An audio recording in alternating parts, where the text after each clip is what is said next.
Hello student, welcome back to my channel বংবালানেট। বংবালানেটে আরও একটা নতুন ক্লাসে তোমাদের সবাইকে স্বাগত জানাই। মাঝখানে কিছুদিন অসুবিধার জন্য তোমাদেরকে ক্লাস দিতে পারিনি। আজ থেকে আবার তোমাদের জন্য ক্লাস নিয়ে আসবো একদিন ছাড়া। দেখো, তোমাদের নিউট্রিশনের ক্লাস 11-এর ফার্স্ট সেমিস্টারের জন্য সিরিজ চলছিল, সেই সিরিজেরই আজকে নতুন একটা ভিডিও নিয়ে এসেছি। আজকের ভিডিওতে তোমাদের যে দ্বিতীয় ইউনিট রয়েছে, দ্বিতীয় ইউনিটের দ্বিতীয় অধ্যায় অর্থাৎ পুষ্টিতে প্রোটিন, ওই চ্যাপ্টার থেকে 35খানা প্রশ্ন নিয়ে এসেছি, যেগুলো তোমাদেরকে সলভ করাবো। এর আগের একটা ভিডিওতেও এই চ্যাপ্টার থেকে কোশ্চেন করিয়েছি, এছাড়া এর আগের যে চ্যাপ্টারগুলো থেকেও তোমাদেরকে এই সিরিজে কোশ্চেন আনসার করিয়েছি। যারা ওই ভিডিওগুলো দেখতে চাও, তোমাদেরকে এই ভিডিও ডেসক্রিপশন বক্সে ভিডিও লিঙ্কগুলো দিয়ে দেবো, সেগুলো দেখে নিতে পারো। এছাড়াও তোমাদের জন্য ক্লাস 11 নিউট্রিশন ফার্স্ট সেমিস্টার বলে প্লেলিস্ট করা হয়েছে আমার চ্যানেলে, ওখান থেকেও দেখতে পারো। এছাড়াও কমিউনিটি পোস্টেও তোমাদের জন্য লিঙ্ক দিয়ে দিই আমি, তোমরা সেখান থেকেও ভিডিওগুলো দেখে নিতে পারো। তোমরা যদি এই ভিডিওর সিরিজগুলো, এই সিরিজের সমস্ত ভিডিওগুলো যদি দেখে যাও, তোমাদের কিন্তু নিউট্রিশন নিয়ে কোনো চিন্তা থাকবে না। ফার্স্ট সেমিস্টারের পরীক্ষাতে নিউট্রিশন সাবজেক্ট নিয়ে কোনো চিন্তা থাকবে না। তোমরা অনেকেই নিউট্রিশন সাবজেক্টটা প্রথম থেকে পড়াশোনা করো না, লাস্ট মিনিট প্রিপারেশনের জন্য এই সিরিজগুলো কিন্তু তোমাদের জন্য খুব হেল্পফুল হবে, আমি তোমাদেরকে এটুকু বলতে পারি।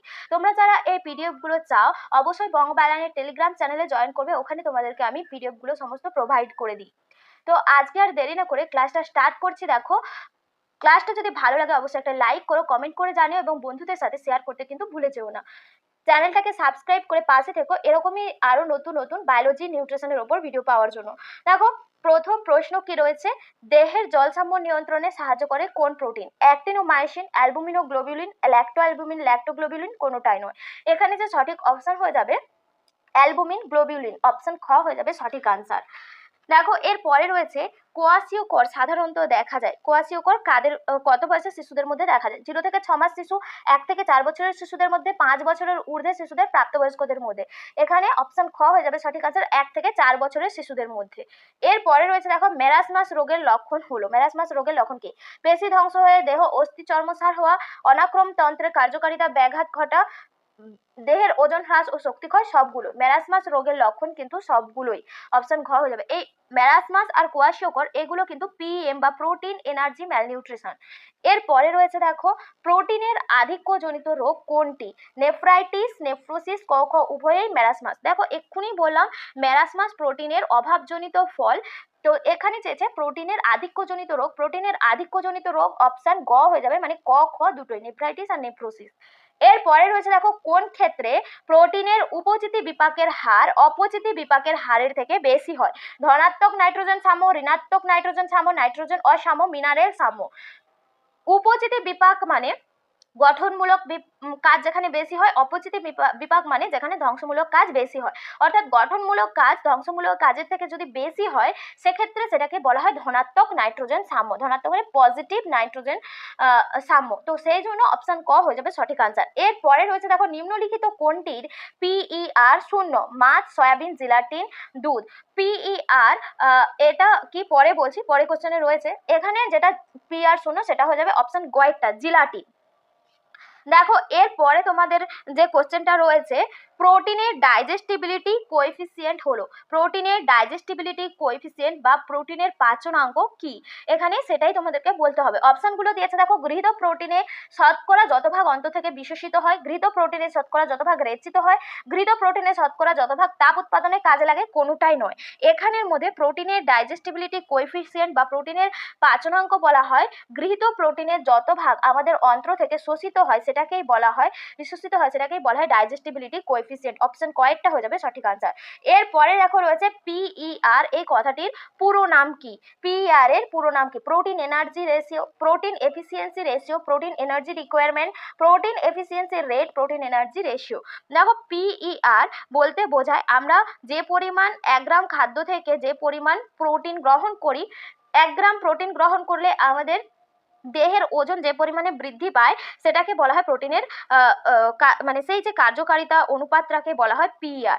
মানে আমরা 1 গ্রাম খাদ্যের মধ্যে 1 গ্রাম খাদ্যের মধ্যে নয়, খাদ্যের মধ্যে যদি 1 গ্রাম প্রোটিন গ্রহণ করি, তার জন্য আমাদের যতটা দেহের বৃদ্ধি হচ্ছে সেই কার্যকারিতা অনুপাতকেই পিইআর বা প্রোটিন এফিসিয়েন্সি রেশিও বলা হয়। অপশন ক হয়ে যাবে সঠিক আনসার, প্রোটিন এফিসিয়েন্সি রেশিও। এরপরে রয়েছে দেখো, কোন সূত্রটি দ্বারা পিআর নির্ধারিত হয়? এক্ষুনি তোমাদেরকে বললাম, দেহে প্রোটিনের পরিমাণ বাই দেহের ওজন, দেহের ওজন বৃদ্ধি বাই দেহে গৃহীত প্রোটিনের পরিমাণ, পাচিত প্রোটিনের পরিমাণ বাই রেচিত প্রোটিনের পরিমাণ, কোনোটাই নয়। তাহলে এখানে কোনটা হয়ে যাবে? দেহের ওজন বৃদ্ধি বৃদ্ধি বাই দেহে গৃহীত প্রোটিনের পরিমাণ। এই অপশন ক্ষয়টা হয়ে যাবে সঠিক আনসার। এটাই তোমাদের পিআর নির্ধারণের সূত্র। কতটা আমাদের ওজন বৃদ্ধি পেয়েছে, কতটা আমরা প্রোটিন গ্রহণ করেছি, তার যে অনুপাতটাকে আমরা পিআর বলবো। এরপরে রয়েছে দেখো ডিমের পিআর কত। ডিমের পিআর কত? 9.3, 3.8, 4.5, 2.7। অপশন গ হয়ে যাবে 4.5।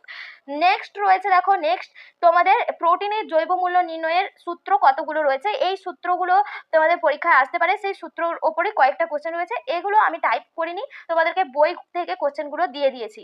দেখো এখানে রয়েছে প্রোটিনের পাচনাঙ্ক নির্ণয়কারী সূত্রটি হলো, প্রোটিনের পাচনাঙ্ককে কি বলা হয়? ডাইজেস্টিবিলিটি কোএফিসিয়েন্ট। তো এই ডাইজেস্টিবিলিটি কোএফিসিয়েন্ট বা ডিসি, সেজন্য এখানে দিয়েছে ডিসি সমান তোমাদের তাহলে কি হবে? ডিসি সমান গৃহীত খাদ্যের নাইট্রোজেন ডিভাইডেড বাই বর্জিত খাদ্যের নাইট্রোজেন ইন্টু 100। ডিসি সমান গৃহীত খাদ্যের নাইট্রোজেন মাইনাস মলের মাধ্যমে নাইট্রোজেন মাইনাস বিপাকজাত নাইট্রোজেন বাই গৃহীত খাদ্যের নাইট্রোজেন ইন্টু 100। তারপরে অপশন সি রয়েছে গৃহীত খাদ্যের পরিমাণ ইন্টু খাদ্যস্থ নাইট্রোজেন ডিভাইডেড বাই বর্জিত নাইট্রোজেন ইন্টু 100। অপশন ডি রয়েছে কোনোটাই নয়। দেখো প্রোটিনের পাচনাঙ্ক নির্ণয়কারী যে সূত্র, সেটা অপশন বি এরটা হয়ে যাবে সঠিক আনসার। গৃহীত খাদ্যের নাইট্রোজেন মাইনাস হোল মলের নাইট্রোজেন মাইনাস বিপাকজাত নাইট্রোজেন, তো সেটাকে বিয়োগ করে সেখান থেকে গৃহীত খাদ্যের নাইট্রোজেনকে ভাগ করলে এবং 100 দিয়ে গুণ করলে আমরা যেটা পাবো সেটাই প্রোটিনের পাচনাঙ্ক নিয়ন্ত্রণকারী সূত্র, নির্ণয়কারী সূত্র। এরপরে রয়েছে দেখো, এর পরের কোশ্চেন তোমাদের জন্য রয়েছে নিম্নলিখিত কোন সূত্রটি প্রোটিনের জৈব মূল্যকে নির্দেশ করে? জৈব মূল্যকে ইংলিশে বলা হয় বায়োলজিক্যাল ভ্যালু, সেজন্য দিয়েছে বিভি। তো বিভি সমান কি হয়ে যাবে? পাচিত নাইট্রোজেন মাইনাস বিপাকে বিনষ্ট নাইট্রোজেন ডিভাইডেড বাই পাচিত নাইট্রোজেন ইন্টু 100। পাচিত নাইট্রোজেন ডিভাইডেড বাই পাচিত নাইট্রোজেন মাইনাস বিপাকে বিনষ্ট নাইট্রোজেন ইন্টু 100। বিভি সমান অপশন সি এ রয়েছে গৃহীত নাইট্রোজেন মাইনাস বর্জিত নাইট্রোজেন ইন্টু 100। কোনোটাই নয়। এখানে বিভি সমান যেটা হয়ে যাবে পাচিত নাইট্রোজেন, সেখান থেকে বিপাকে বিনষ্ট নাইট্রোজেনকে বিয়োগ করে সেটাকে আবার পাচিত নাইট্রোজেন দিয়ে ভাগ করে 100 দিয়ে গুণ করলে আমরা যে মানটা পাবো, অর্থাৎ অপশন কয়টা? অপশন এটা হয়ে যাবে সঠিক আনসার। সেটাই প্রোটিনের জৈব মূল্যকে নির্দেশ করে। এরপরে রয়েছে দেখো প্রোটিনের বিভি নির্ণয় করা যাবে নিম্নলিখিত কোন গাণিতিক সূত্রে? গাণিতিক সূত্র দ্বারা। এখানে রয়েছে দেখো খাদ্যে প্রোটিনের বিশ্বসিত নাইট্রোজেন ডিভাইডেড বাই খাদ্য প্রোটিনের বিশ্বসিত নাইট্রোজেন ডিভাইডেড বাই দেহে অঙ্গীভূত প্রোটিন থেকে প্রাপ্ত নাইট্রোজেন ইন্টু 100। এরপরে রয়েছে দেখো দেহে অঙ্গীভূত প্রোটিন থেকে প্রাপ্ত নাইট্রোজেন বাই খাদ্য প্রোটিনের বিশ্বসিত নাইট্রোজেন ইন্টু 100। দেখো তোমাদের যে প্রোটিনের জৈব মূল্য নির্ণয়কারী এক একটা, যেমন বায়োলজিক্যাল ভ্যালু নির্ণয়ে দুটো সূত্র, এখানে দুটো সূত্রই তোমাদেরকে করাচ্ছি। তো সেই জন্য দেখো এর আগেরটাও তোমাদের কোশ্চেন ছিল বিভি নির্ণয়কারী সূত্র, অর্থাৎ প্রোটিনের জৈব মূল্য নির্ণয়কারী সূত্র। এটাও কিন্তু আরেকটা গাণিতিক রূপ, সেটা এখানে বলতে হবে কোনটা। দেখো অপশন সি এরটা রয়েছে পাচিত নাইট্রোজেন ডিভাইডেড বাই অপাচ্য নাইট্রোজেন ইন্টু 100। অপশন ডি এরটা রয়েছে কোনোটাই নয়। তাহলে এখানে যে সঠিক অপশন হয়ে যাবে তোমাদের এই কোশ্চেনটার ক্ষেত্রে অপশন বি এরটা হয়ে যাবে সঠিক আনসার, অর্থাৎ দেহে অঙ্গীভূত প্রোটিন থেকে প্রাপ্ত নাইট্রোজেন ডিভাইডেড বাই খাদ্যে প্রোটিনের বিশ্বসিত নাইট্রোজেন ইন্টু 100। এটা হয়ে যাবে বিভি নির্ণয়ের আরেকটা সূত্র। এর আগে যেটা পড়েছিলাম সেটা পাচিত নাইট্রোজেন মাইনাস বিপাকে বিনষ্ট নাইট্রোজেন ডিভাইডেড বাই পাচিত নাইট্রোজেন ইন্টু 100, সেটাও হবে আর এই সূত্রটাও হবে। বায়োলজিক্যাল ভ্যালু প্রোটিনের নির্ণয়ের জন্য এই দুটো সূত্রই হবে। এরপরে 14 প্রশ্ন রয়েছে দেখো নেট প্রোটিন সদ্ব্যবহার নির্ণয়কারী সূত্র। নেট প্রোটিন সদ্ব্যবহারকে ইংলিশে বলা হয় নেট প্রোটিন ইউটিলাইজেশন, সেই জন্য এখানে দিয়েছে এনপিইউ। এনপিইউ সমান কি কি হবে? দেখো অপশনগুলো রয়েছে প্রোটিনের পাচনাঙ্ক ইন্টু প্রোটিনের জৈব মূল্য বাই 100। তারপরের অপশনটাতে রয়েছে প্রোটিনের পাচনাঙ্ক বাই প্রোটিনের জৈব মূল্য ইন্টু 100। তারপরেরটাতে রয়েছে প্রোটিনের জৈব মূল্য বাই প্রোটিনের পাচনাঙ্ক ইন্টু 100। ডি এর অপশনে রয়েছে গৃহীত প্রোটিন বাই দেহের ওজন ইন্টু 100। এখানে যে সঠিক অপশন হয়ে যাবে অপশন এ টা, অর্থাৎ নেট প্রোটিন ইউটিলাইজেশনের সূত্র হবে প্রোটিনের পাচনাঙ্ক ইন্টু প্রোটিনের জৈব মূল্য, অর্থাৎ তোমাদের ডাইজেস্টিবিলিটি কোএফিসিয়েন্ট ডিসি ইন্টু বিভি ডিভাইডেড বাই 100। সেটা করলে আমরা দেখো আরেকবার বলে দিচ্ছি, ডিসি মানে ডাইজেস্টিবিলিটি কোএফিসিয়েন্ট, যেটাকে প্রোটিনের পাচনাঙ্ক বলা হয়, ইন্টু বিভি মানে প্রোটিনের বায়োলজিক্যাল ভ্যালু ডিভাইডেড বাই 100। এই সূত্রটাও যদি তোমাদের পরীক্ষাতে থাকে তখন এই সূত্রটাই করবে। এটা এনপিইউ সূত্র, নেট প্রোটিন ইউটিলাইজেশন। এরপরে রয়েছে দেখো মিথিওনিন একটি ড্যাশ অ্যামাইনো অ্যাসিড যার পার্শ্ব শৃঙ্খলটি ড্যাশ সম্পন্ন। অপরিহার্য সালফার পরমাণু, অনাবশ্যক অ্যারোমেটিক বলয়, অপরিহার্য অ্যারোমেটিক বলয়, অনপরিহার্য সালফার পরমাণু। এখানে যে সঠিক অপশন হয়ে যাবে তোমাদের অপশন কয়েকটা হয়ে যাবে সঠিক আনসার। অপরিহার্য, মিথিওনিন একটি অপরিহার্য অ্যামাইনো অ্যাসিড যার পার্শ্ব শৃঙ্খলটা সালফার পরমাণু সম্পন্ন হয়। এরপরে রয়েছে দেখো ডিমের রাসায়নিক সাফল্যাঙ্ক কত? ডিমের রাসায়নিক সাফল্যাঙ্ক 80, 90, 100 কোনোটাই নয়। ডিমের রাসায়নিক সাফল্যাঙ্ক হলো 100, অপশন গ হয়ে যাবে সঠিক আনসার। দেখো এরপরে রয়েছে রেফারেন্স প্রোটিন। রেফারেন্স প্রোটিনে কি থাকে সেটাই এখানে বলেছে। দেখো রেফারেন্স প্রোটিনে অত্যাবশ্যকীয় অ্যামাইনো অ্যাসিডগুলো নগণ্য মাত্রায় থাকে। অত্যাবশ্যকীয় অ্যামাইনো অ্যাসিডগুলো দেহ গঠনের উপযোগী অনুপাতে থাকে। কেবলমাত্র ক্ষারীয় অ্যামাইনো অ্যাসিডগুলো থাকে, কেবলমাত্র আম্লিক অ্যামাইনো অ্যাসিডগুলো থাকে। রেফারেন্স প্রোটিনে কিন্তু অপরিহার্য অ্যামাইনো অ্যাসিড বা অত্যাবশ্যকীয় যে অ্যামাইনো অ্যাসিড, এসেনশিয়াল অ্যামাইনো অ্যাসিডগুলো দেহ গঠনের উপযোগী অনুপাতে থাকে। অপশন খয়েরটা হয়ে যাবে সঠিক আনসার। এরপরে রয়েছে দেখো এনপিইউ এর পরিবর্তিত রূপ। এনপিইউ এর পরিবর্তিত রূপ কোনটি? এনপিইউ এর একটা ফুল ফর্ম আমরা জেনেছি নেট প্রোটিন ইউটিলাইজেশন। এর আরো একটা নাম রয়েছে, সেই নামটা কি এখানে জানতে চেয়েছে। দেখো net primary productivity, net protein ratio, net protein productivity, net protein assimilation. তাহলে এনপিইউ এর পরিবর্তিত রূপ এনপিআর বা নেট প্রোটিন রেশিও। অপশন খয়েরটা হয়ে যাবে সঠিক আনসার। এরপরে রয়েছে দেখো 19-এর প্রশ্ন। এখানে দেখো এনপিআর নির্ণয়ের আরেকটা সূত্র চেয়েছে। এনপিআর যেটা তোমাদের হচ্ছে নেট প্রোটিনের অনুপাত বা নেট প্রোটিন রেশিও, তার একটা সূত্র। কোন সূত্রটা দিয়ে এনপিআর আমরা নির্ণয় করতে পারবো? এখানে অপশনগুলো দেখো রয়েছে পরীক্ষাধীন দলের ওজন বৃদ্ধি যুক্ত নিয়ন্ত্রক দলের ওজন হ্রাস ডিভাইডেড বাই খাদ্যের মাধ্যমে গৃহীত প্রোটিন। এরপরে রয়েছে পরীক্ষাধীন দলের ওজন মাইনাস নিয়ন্ত্রক দলের ওজন ডিভাইডেড বাই গৃহীত প্রোটিনের ওজন। পরীক্ষাধীন দলের ওজন ডিভাইডেড বাই নিয়ন্ত্রক দলের ওজন ইন্টু 100। অপশন ডিটা রয়েছে কোনোটাই নয়। এখানের মধ্যে যে সঠিক অপশন হয়ে যাবে অপশন এটা হয়ে যাবে সঠিক আনসার। পরীক্ষাধীন দলের ওজন বৃদ্ধি যুক্ত নিয়ন্ত্রক দলের ওজন হ্রাস, তা পুরোটাকে যদি আমরা খাদ্যে গৃহীত প্রোটিন দিয়ে ভাগ করি তবে যে মানটা পাবো সেখান থেকে আমরা নেট প্রোটিন রেশিও, যেটা এনপিইউর পরিবর্তিত রূপ, এটা পেয়ে যাব। এরপরে রয়েছে দেখো মিলার আর বেন্ডারের পরীক্ষায় এনপিইউ নির্ণয়কারী সূত্র। এনপিইউ নির্ণয়কারী সূত্র এর আগেই দেখেছি প্রোটিনের পাচনাঙ্ক ইন্টু প্রোটিনের জৈব মূল্য বাই 100। সেটা ছাড়াও বিজ্ঞানী মিলার আর বেন্ডার 1955 খ্রিস্টাব্দে একটা পরীক্ষার মাধ্যমে এনপিইউ নির্ণয়ের আরেকটা সূত্র দিয়েছেন। সেই সূত্রটা কোনটা সেটা তোমাদেরকে এখানে বলতে হবে। দেখো সূত্রটা রয়েছে কি, টেস্ট গ্রুপের দৈহিক নাইট্রোজেন মাইনাস প্রোটিনবিহীন গ্রুপের দৈহিক নাইট্রোজেন যুক্ত প্রোটিনবিহীন গ্রুপের নাইট্রোজেন গ্রহণের পরিমাণ পুরোটাকে আমরা যদি টেস্ট গ্রুপের গৃহীত নাইট্রোজেন দিয়ে ভাগ করি এবং 100 দিয়ে গুণ করি, এটা রয়েছে। এর পরেরটা রয়েছে প্রোটিনবিহীন গ্রুপের দৈহিক নাইট্রোজেন মাইনাস টেস্ট গ্রুপের দৈহিক নাইট্রোজেন যুক্ত প্রোটিনবিহীন গ্রুপের নাইট্রোজেন যুক্ত প্রোটিনবিহীন গ্রুপের হচ্ছে নাইট্রোজেন গ্রহণের পরিমাণ ডিভাইডেড বাই প্রোটিনবিহীন গ্রুপের দ্বারা গৃহীত নাইট্রোজেন ইন্টু 100।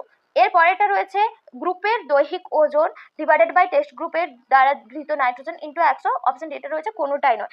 এখানের মধ্যে যে সঠিক অপশনটা হয়ে যাবে মিলার আর বেন্ডারের সূত্র যেটা, সেটা হয়ে যাবে অপশন এটা।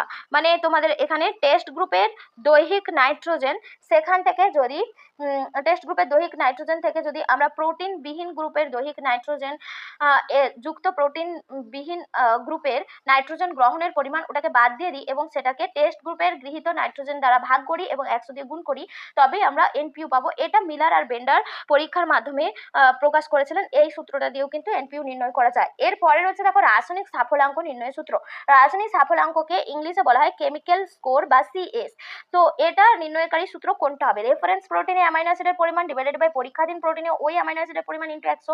পরীক্ষাধীন প্রোটিনে ওই অ্যামাইনো অ্যাসিডের পরিমাণ ডিভাইডেড বাই রেফারেন্স প্রোটিনে অ্যামাইনো অ্যাসিডের পরিমাণ ইন্টু 100। অ্যামাইনো অ্যাসিডের আণবিক ওজন রেফারেন্স ডিভাইডেড বাই রেফারেন্স প্রোটিনে অ্যামাইনো অ্যাসিডের পরিমাণ ইন্টু 100। অপশন ডি এতে রয়েছে অ্যামাইনো অ্যাসিডের আণবিক ওজন ডিভাইডেড বাই পরীক্ষাধীন প্রোটিনে অ্যামাইনো অ্যাসিডের পরিমাণ ইন্টু 100। এখানে যে সঠিক অপশন হয়ে যাবে অপশন তোমাদের বি এরটা হয়ে যাবে সঠিক আনসার। পরীক্ষাধীন প্রোটিনে অ্যামাইনো অ্যাসিডের পরিমাণ ডিভাইডেড বাই রেফারেন্স প্রোটিনে অ্যামাইনো অ্যাসিডের পরিমাণ ইন্টু 100। এটা হয়ে যাবে রাসায়নিক সাফল্যাঙ্ক বা সিএস, কেমিক্যাল স্কোর নির্ণয়ের সূত্র। এরপরে রয়েছে দেখো দুধের সীমাবদ্ধ অ্যামাইনো অ্যাসিড কোনটি? হিস্টিডিন, অ্যালানিন, ট্রিপ্টোফ্যান, ক ও গ উভয়। এখানে দেখো যেটা হয়ে যাবে অপশন কয়টা, ক ও গ উভয়, হিস্টিডিন আর ট্রিপ্টোফ্যান। এরপরে একটা অঙ্ক দিয়েছে দেখো, দুধের সীমাবদ্ধ অ্যামাইনো অ্যাসিডের পরিমাণ যদি 3.4 একক হয় এবং রেফারেন্স প্রোটিন অর্থাৎ ডিমে ওই অ্যামাইনো অ্যাসিডগুলির পরিমাণ যদি 5.5 একক হয়, তাহলে দুধের রাসায়নিক সাফল্যাঙ্ক বা সিএস কত হবে? তোমাদের এখানে অপশনগুলো দিয়েছে দেখো 72.3, 64.9, 61.8, 54.5। এখানে দেখো রাসায়নিক সাফল্যাঙ্ক বা কেমিক্যাল স্কোর সমান, কেমিক্যাল স্কোর নির্ণয়ের সূত্র এর আগে দেখেছি। পরীক্ষাধীন প্রোটিনে যে সীমাবদ্ধ অ্যামাইনো অ্যাসিড রয়েছে, এখানে দেখো তার মানটা কত দেওয়া রয়েছে 3.4। তো সেই 3.4 ডিভাইডেড বাই হয়ে যাবে রেফারেন্স প্রোটিনে, অর্থাৎ ডিমে ওই অ্যামাইনো অ্যাসিডগুলির পরিমাণ। রেফারেন্স প্রোটিনে এর পরিমাণটা কত রয়েছে 5.5। এই দুটোকে ভাগ করে এটাকে 100 দিয়ে গুণ করলে আমরা যে মানটা পাবো সেটাই হয়ে যাবে এই অঙ্কের আনসার। এখানে এটাকে গুণ করলে আমরা পাবো 61.8। তোমরা গুণটা করে দেখে নিতে পারো, অপশন গয়েরটা হয়ে যাবে সঠিক আনসার। এরপরে রয়েছে দেখো প্রোটিনের তোমাদের এরকম পর্যায়ক্রমও কিন্তু দিতে পারে, বিভিন্ন ধরনের পর্যায়ক্রম, কোনটার পরে কোনটা হবে সেটা এখানে দিয়েছে। দেখো প্রোটিন গঠনের সঠিক পর্যায়ক্রম কোনটা হবে, অপশন এতে দিয়েছে পেপটাইড, পেপটাইড থেকে অ্যামাইনো অ্যাসিড, অ্যামাইনো অ্যাসিড থেকে পলিপেপটাইড, সেখান থেকে প্রোটিন, পলিপেপটাইড থেকে পেপটাইড, পেপটাইড থেকে অ্যামাইনো অ্যাসিড, সেখান থেকে প্রোটিন। অপশন সিতে রয়েছে অ্যামাইনো অ্যাসিড থেকে পেপটাইড, পেপটাইড থেকে পলিপেপটাইড, সেখান থেকে প্রোটিন। অপশন ডিতে রয়েছে পেপটাইড থেকে পলিপেপটাইড, সেখান থেকে অ্যামাইনো অ্যাসিড, সেখান থেকে প্রোটিন। এখানে অপশন সিটা হয়ে যাবে সঠিক আনসার। অ্যামাইনো অ্যাসিড থেকে পেপটাইড, পেপটাইড থেকে পলিপেপটাইড চেন তৈরি হয়, পলিপেপটাইড থেকে প্রোটিন চেন গঠিত হয়। অপশন সিটা হয়ে যাবে সঠিক আনসার। এটাই প্রোটিন গঠনের সঠিক পর্যায়ক্রম। এরপরে রয়েছে দেখো নিচের বিকল্পগুলি থেকে অ্যামাইনো অ্যাসিডের সঠিক কার্যাবলী চিহ্নিত করতে বলেছে। দেখো অ্যামাইনো অ্যাসিডের কাজগুলো কি কি রয়েছে। প্রথম কাজ রয়েছে দেহের বৃদ্ধি ও ক্ষয়পূরণ, গ্লুকোজ সংশ্লেষ, ডিএনএ ও আরএনএ উৎপাদন, ভিটামিন ও হরমোন সংশ্লেষ। এরপরে রয়েছে ফ্যাট সংশ্লেষ, হাড় গঠন, ডিএনএ আরএনএ সংশ্লেষ, গ্যাসের পদার্থের পরিবহন। তারপরে রয়েছে উৎসেচক গঠন, রক্তকোষ গঠন, কিডনি কার্যকারিতা নিয়ন্ত্রণ, অনেক ক্রমতা হ্রাস। তারপরে রয়েছে ফ্যাট সংশ্লেষ, উৎসেচক উৎপাদন আর ডিএনএ ও আরএনএ উৎপাদন, হাড় গঠন। এখানের মধ্যে যে সঠিক অপশন হয়ে যাবে অপশন এটা হয়ে যাবে সঠিক আনসার, অ্যামাইনো অ্যাসিডের কাজ। অপশন এটা। অ্যামাইনো অ্যাসিডের কাজগুলো কি, দেহের বৃদ্ধি ক্ষয়পূরণে সাহায্য করে, গ্লুকোজ সংশ্লেষ করে, ডিএনএ আরএনএ উৎপাদনে সাহায্য করে, ভিটামিন হরমোন সংশ্লেষ করে। তো এর পরের কোশ্চেন রয়েছে দেখো একটি শিশুর ওজন স্বাভাবিকের চেয়ে সামান্য কম হাত ও পায়ের নিম্নাংশে জল জমেছে, শিশুটি কোন রোগে আক্রান্ত, কোয়াশিওর কর, মেরাসমা, সবকটি কোনোটাই নয়। এখানে সঠিক অপশন হয়ে যাবে অপশন কয়টা, কোয়াশিওর কর। এরপরে তোমাদের বিবৃতি আর কারণের কোশ্চেন দেওয়া রয়েছে। এই কোশ্চেনগুলো কিন্তু তোমাদের পরীক্ষায় প্রচুর আসে। দেখো অপরিহার্য অ্যামাইনো অ্যাসিডগুলো শুধুমাত্র দেহে সংশ্লেষিত হয়, কারণ দিয়েছে বাইরে থেকে খাদ্যের মাধ্যমে গ্রহণ করতে হয়। এখানের মধ্যে তোমাদের দেখো বিবৃতিটা যেটা দিয়েছে এটা কিন্তু ভুল। অপরিহার্য অ্যামাইনো অ্যাসিড দেহে সংশ্লেষিত হয় না, সেজন্য বাইরে থেকে খাদ্যের মাধ্যমে গ্রহণ করতে হয়। তোমাদের এখানে কারণটা ঠিক দেওয়া রয়েছে কিন্তু বিবৃতিটা ভুল, অপশন ঘ হয়ে যাবে সঠিক আনসার। এরপরে রয়েছে দেখো প্রোটিন ধর্মী হরমোন, এখানে বিবৃতি দেওয়া রয়েছে প্রোটিন ধর্মী হরমোন বিপাক ক্রিয়া নিয়ন্ত্রণ করে, কারণ দেওয়া রয়েছে অ্যামাইনো অ্যাসিডে H+ আয়ন গ্রহণ বা বর্জনের মাধ্যমে বাফার রূপে কাজ করে। এখানে যে সঠিক অপশন হয়ে যাবে, এখানে বিবৃতি আর কারণ দুটোই সঠিক, মানে যেটা প্রোটিনের ক্ষেত্রে দুটোই সঠিক, কিন্তু মানে দুটো যে বিবৃতি দেওয়া রয়েছে কারণ রয়েছে দুটোই সঠিক, কিন্তু কারণ কিন্তু ওই বিবৃতির ব্যাখ্যা নয়, তো সেই জন্য অপশন ক হয়ে যাবে সঠিক আনসার।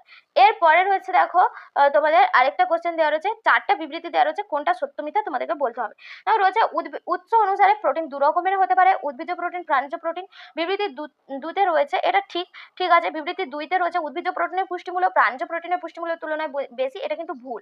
বিবৃতি থ্রিতে রয়েছে উদ্ভিজ প্রোটিনকে প্রথম শ্রেণীর প্রোটিন বলা হয়, এটা কিন্তু ভুল। উদ্ভিজ প্রোটিনকে দ্বিতীয় শ্রেণীর প্রোটিন বলা হয়, প্রাণীজ প্রোটিনকে প্রথম শ্রেণীর প্রোটিন বলা হয়। এরপরে রয়েছে উদ্ভিজ প্রোটিন সম্পূর্ণরূপে শোষিত হয় না, এটা কিন্তু সঠিক। তো সেই জন্য অপশন একেরটা চারেরটা ঠিক আর দুয়েরটা তিনেরটা ভুল, এটা যে অপশনে রয়েছে সেটা হয়ে যাবে তোমাদের সঠিক আনসার, অপশন ডি এরটারও হবে সঠিক আনসার। বিবৃতি 1 আর 4 ঠিক কিন্তু 2, 3 ভুল।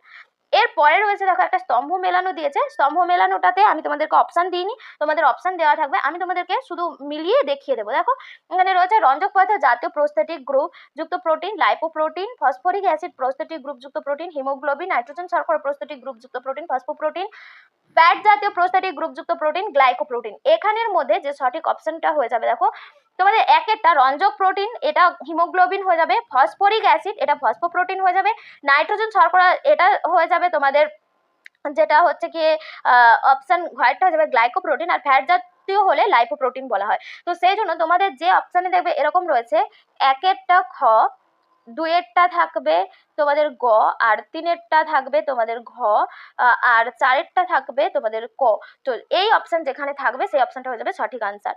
তো এর পরে রয়েছে দেখো দেহে নাইট্রোজেন গ্রহণের পরিমাণ নাইট্রোজেন বর্জন অপেক্ষা কম হলে সেই অবস্থাকে কি বলা হয়। ধনাত্মক নাইট্রোজেন সাম্য, ঋণাত্মক নাইট্রোজেন সাম্য, প্রশম নাইট্রোজেন সাম্য, কোনোটাই নয়। দেহে নাইট্রোজেনের গ্রহণের পরিমাণ যদি নাইট্রোজেন বর্জন অপেক্ষা কম হয়ে যায় সেক্ষেত্রে আমাদের ঋণাত্মক নাইট্রোজেন সাম্য দেখা যাবে, অপশন খয়েরটা হয়ে যাবে সঠিক আনসার।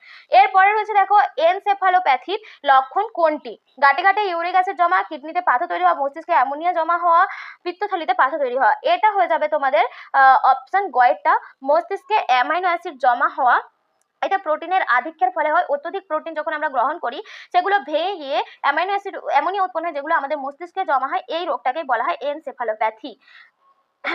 এই রোগের ক্ষেত্রে কিন্তু এই রোগ হেপাটিক কোমাতে দেখা যায়। এরপরে রয়েছে দেখো, ভারতে মিশ্র প্রোটিন খাদ্য তালিকায় গড় এনপিইউ কত?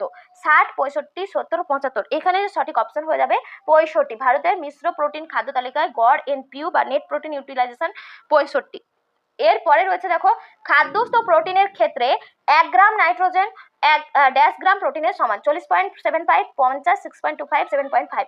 এখানে অপশন গ হয়ে যাবে 6.25 গ্রাম প্রোটিনের সমান। খাদ্যস্থ প্রোটিনের 1 গ্রাম নাইট্রোজেন 6.25 গ্রাম প্রোটিনের সমান হয়। এরপরে লাস্ট প্রশ্ন দেখো, এটাও একটা অঙ্ক দেওয়া রয়েছে। একজন বালিকা দৈনিক 20 গ্রাম প্রোটিন 4 সপ্তাহ ধরে গ্রহণ করছে। দেখা গেল তার দেহের ওজন 1.5 কেজি বৃদ্ধি পেয়েছে। তাহলে সেক্ষেত্রে বালিকাটির পিআর, দেখো পিআর এর সূত্র একটু আগেই বলেছিলাম, দেহের ওজন বৃদ্ধি। তাহলে দেহের ওজন বৃদ্ধি পাচ্ছে এখানে 1.5 কেজি মানে 1500 গ্রাম। এখানে দেখো কত গ্রাম প্রোটিন সে গ্রহণ করছে, 20 গ্রাম প্রোটিন রোজ গ্রহণ করছে 4 সপ্তাহ ধরে, মানে 4 7 কে 28, মানে সপ্তাহে 7 দিন করে থাকে, সেজন্য 28 দিন ধরে এটা গুণ করলে হয়ে যাবে 560।